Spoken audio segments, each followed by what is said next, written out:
All right, so soon, my precious, soon. Yeah, it's the next project I got. Get the bike running. Okay, so I got my applesauce here. Wait, that's not applesauce. That's coating protectant. It looked like applesauce. I put my eye protection on. Should always get used to wearing eye protection for stuff. I'm going to put Thor side right here. Best hammer ever. That nice bench is perfect right there. I could really use a bench right now, but instead I'm just going to stand and let my back and everything go, get all kind of whatever. So what I'm going to do here, just like, it's not an oil spray, but it's you know, why let it corrode, right? Now you can't get anything on the brakes, but you can do the caliper a bit if you want. Just make sure you do it lightly. The idea is just so it doesn't corrode any more than what it is. But it can't get on any of the components because this is oil. So just be very careful if you do that. What I'm probably going to do is put POR 15 on that later on. Nothing on the rotor or any of the brake components have to always be dry. The only thing you ever put on the brake rotors is basically like brake clean stuff like that like evaporates. It's the only thing you can really clean them with.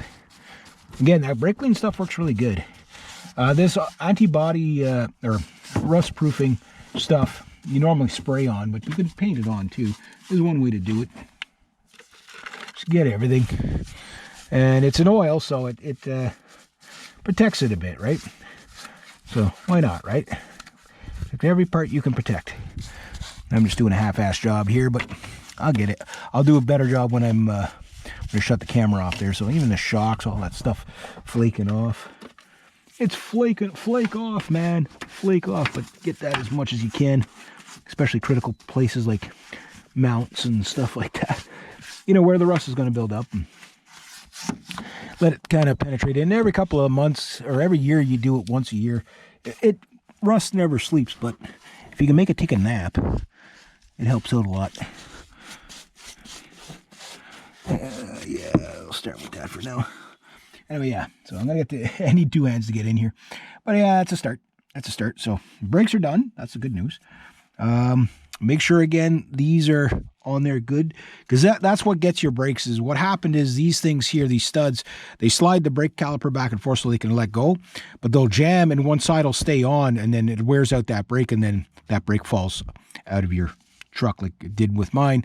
And then you got to replace all this. So maintain them. A little bit of maintenance, maybe once a year. These things will last probably a decade, you know, or at least you won't wear out the caliper, you know what I mean? That would be nice. So I'll go with that, and I'll get a little more of my applesauce on there and do all that. I wish they'd pay me for that. It's like advertising for them for free. And it kind of spreads itself a bit too, so. But that's a good way to rust proof. And then later on, what I'm going to do is I'm going to just oil spray it properly with my oil spray gun. But nice thing is the wheel's going back on today. I'll start bleeding the brakes tonight.